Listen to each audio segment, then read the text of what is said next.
This presentation is based upon Walter Brueggemann's Journey to the Common Good, published in 2010 by Westminster John Knox Press in Louisville, Kentucky. When we consider the Hebrew Bible, for Brueggemann, the core memory is the Exodus narrative. It is so essential to Israel's history that it is, in fact, the key to God's identity. I am the Lord your God, who brought you out of the land of Egypt. Repeated several times throughout the Hebrew Bible, this role is the primary description of who God is. The story of the Exodus, therefore, becomes the story which defines who the Israelites are to be as well. The Exodus for Brueggemann is a journey from scarcity to abundance to the practice of neighborliness or neighborhood. In Brueggemann's writings, neighborhood is the primary metaphor for the common good. He describes the common good as the sense of community solidarity that binds all in a common destiny. The journey begins with scarcity, which is personified in the character of Pharaoh, the quintessential villain. Brueggemann describes Pharaoh as an agent of immense power who could not get beyond his acquisitive interest to ponder the common good. This is not the Pharaoh of Moses in Exodus, but the Pharaoh of Joseph in Genesis. We usually think of this Pharaoh as the good guy, the one who was supposed to be good to the Israelites, the Pharaoh who knew Joseph. But Brueggemann sees this Pharaoh as the paradigmatic enemy of the common good. As we read the story of Joseph, while we're busy celebrating our hero's rise to power in Egypt, in the background, Pharaoh is turning to the dark side. It all begins with a nightmare about scarcity. Pharaoh dreamed that he was standing by the Nile, and there came up out of the Nile 7 sleek and fat cows, and they grazed in the reed grass. Then 7 other cows, ugly and thin, came up out of the Nile after them, and stood by the other cows on the bank of the Nile. The ugly and thin cows ate up the 7 sleek and fat cows, and Pharaoh awoke. As you remember, Joseph interprets the dream to reveal that a famine is coming. Pharaoh's anxiety and fear lead to the creation of imperial policy that involves food monopolization, land acquisition, and finally slavery. As Pharaoh's right-hand man, Joseph has gathered up all the food in Egypt over 7 prosperous years. When the famine comes, the Egyptian people quickly run out of funds, purchasing grain from the government, and resort to selling their land and finally themselves. So Joseph bought all the land of Egypt for Pharaoh. All the Egyptians sold their fields because the famine was severe upon them, and the land became Pharaoh's. As for the people, he made slaves of them from one end of Egypt to the other. Yes, sadly, our patriarch and hero Joseph in this little read passage appears to be no advocate for the common good himself. And we can assume that the slaves likewise had no time to consider the meta conditions of their situation. Brueggemann draws this lesson from the narrative. Those who are living in anxiety and fear, most especially fear of scarcity, have no time or energy for the common good. Anxiety will cause the formulation of policy and of exploitative practices that are inimical to the common good. A systemic greediness that precludes the common good. When we move from Joseph's Pharaoh to Moses's Pharaoh, from Genesis to Exodus, the imperial policies are still propelled by anxiety and fear, and they become more aggressive. Pharaoh uses labor as a means to enhance his centralized authority as he presses for more production. Pharaoh's fear becomes so intense he goes so far as to slaughter his own workforce. The intense suffering which results from this move from exploitation to destruction has consequences. There is an outcry from the enslaved. Brueggemann notes that history teaches us every totalitarian regime eventually learns human suffering will not stay silent. Although not addressed to Yahweh, the outcry is heard by this God of the Israelites.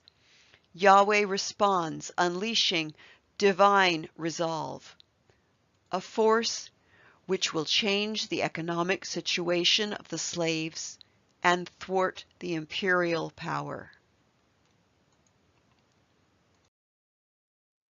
Another key to our narrative, however, is that divine resolve requires a human agent, Moses, to lead the suffering Israelite slaves from this centralized, exploitive, monopolizing power. Someone who can dream outside of the box and offer an alternative possibility. Brueggemann provides Moses with his own I have a dream speech. I have a dream of departure. I have a dream beyond brick quotas. I have a dream beyond the regime of exploitation and fear. I have a dream outside the zone of strategically designed suffering. Energized by the divine resolve, Moses leads the required departure. For, as Brueggemann puts it, for the sake of the common good, it was necessary to depart the anxiety system that produces nightmares of scarcity. In order to reach abundance, with Moses' agency, the Israelites must leave Egypt, pass through the Red Sea, and enter into the wilderness. As Brueggemann describes it, the wilderness is where one ends up if one departs the anxiety system of Pharaoh. The Israelites must go to the wilderness to be schooled in grace. They must leave behind that which was, despite its burdens, certain and predictable. In the wilderness, the Israelites are devoid of all life support systems. They must rely on grace. When they experience hunger and thirst, they naturally complain, and then they receive quail, water, and especially manna, or, as Brueggemann calls it, wonder bread. In Hebrew, the word manna derives from the question, what is it? Brueggemann notes that compared to the Exodus narrative with its concrete realism, the manna narrative is inescapably dreamy, with inexplicable generosity. He poetically describes the discovery of the sustaining power of manna in the unsustaining wilderness this way.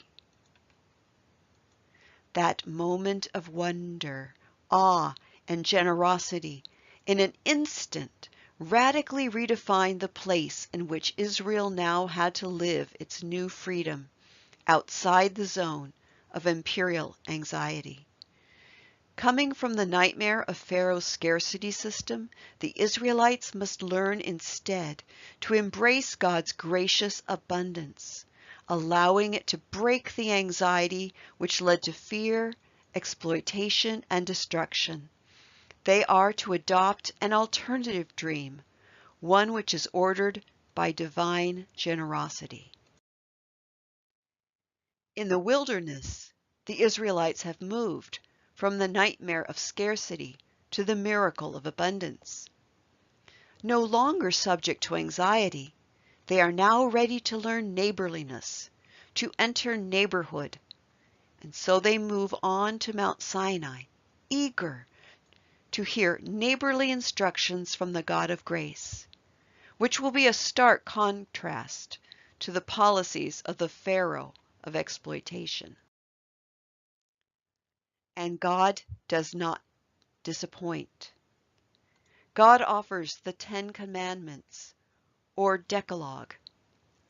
Brueggemann argues that if we have followed the Israelites on their narrative journey from scarcity through abundance to neighborhood, we are able to see the Decalogue in a new light.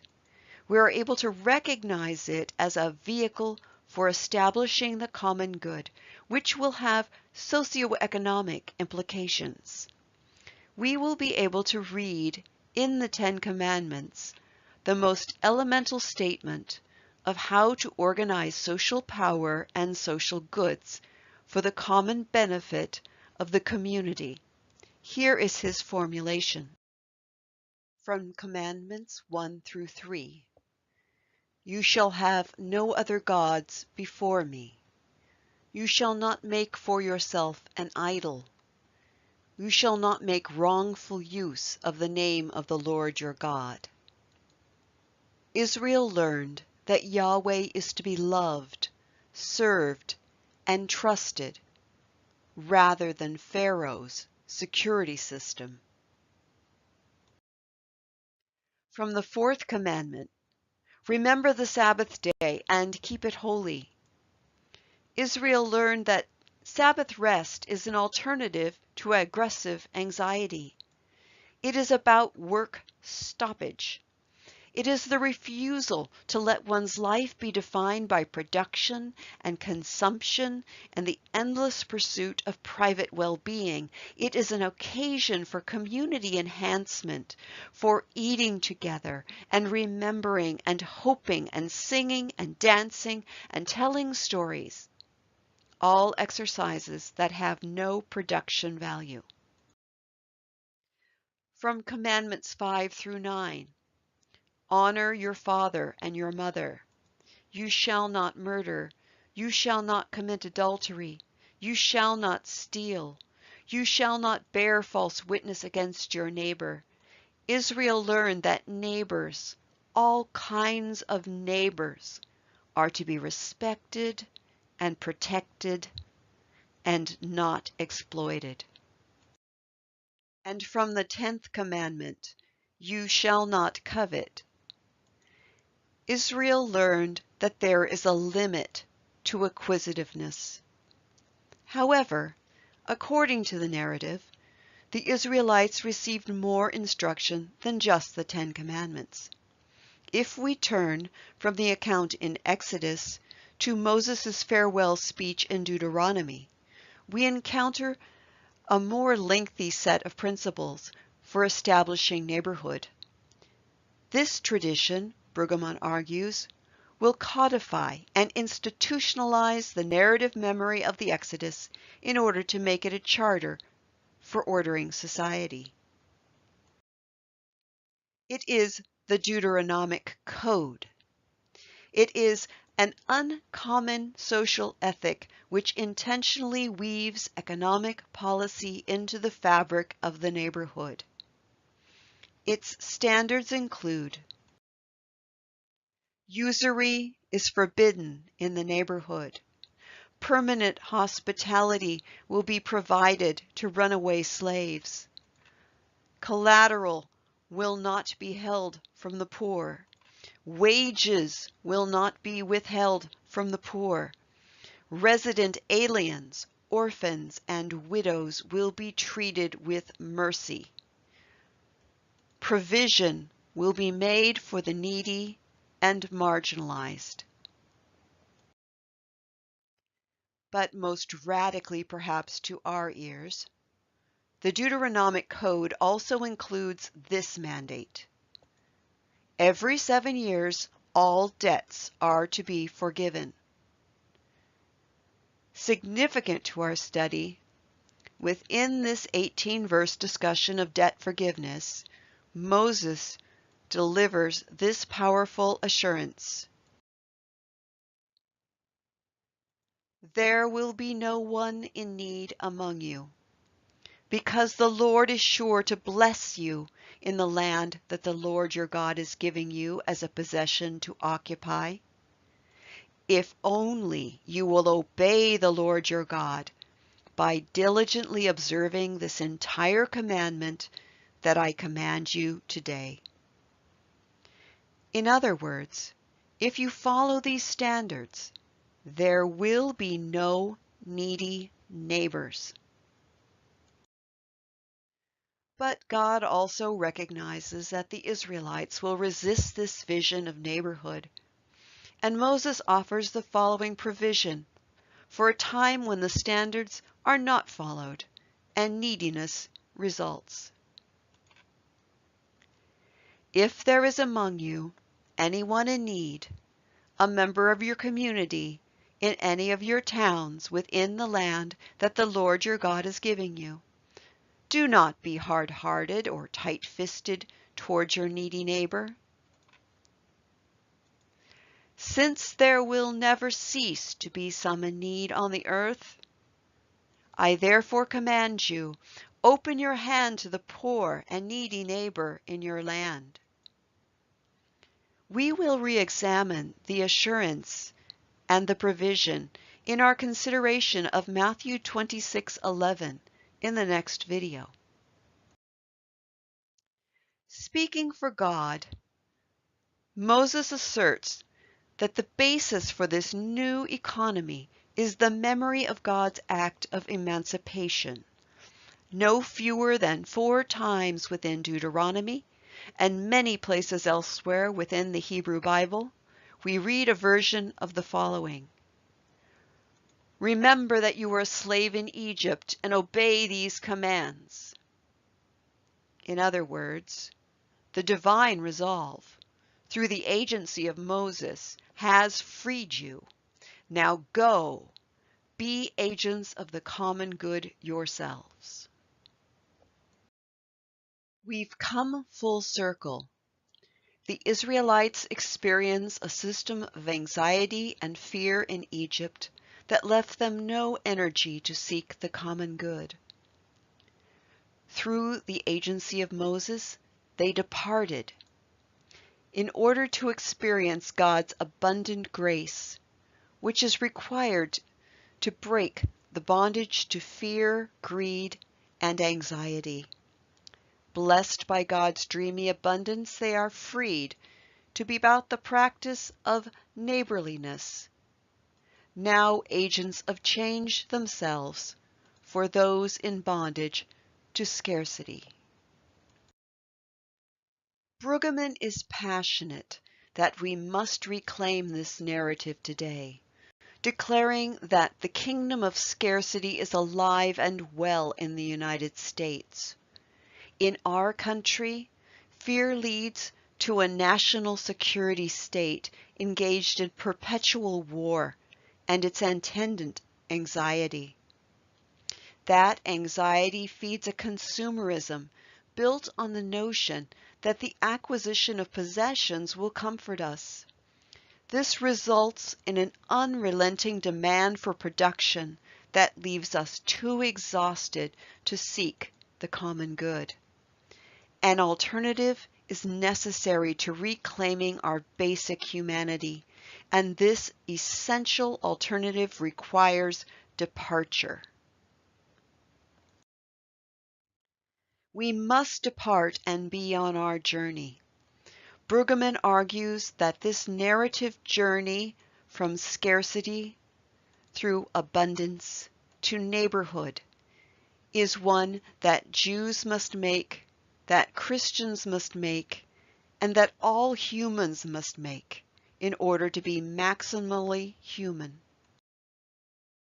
The Church has an important role in this journey.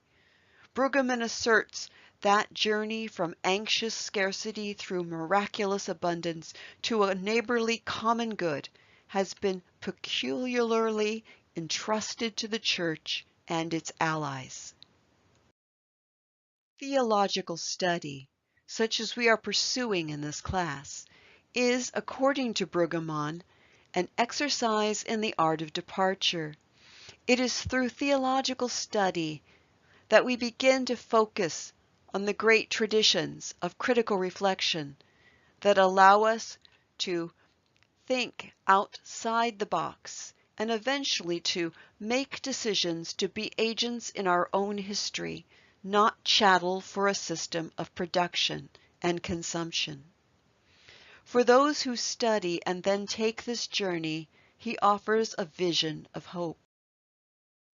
Those who sign on and depart the system of anxious scarcity become the history makers in the neighborhood. These are the ones not exhausted by Sabbathless production, who have enough energy to dream and hope.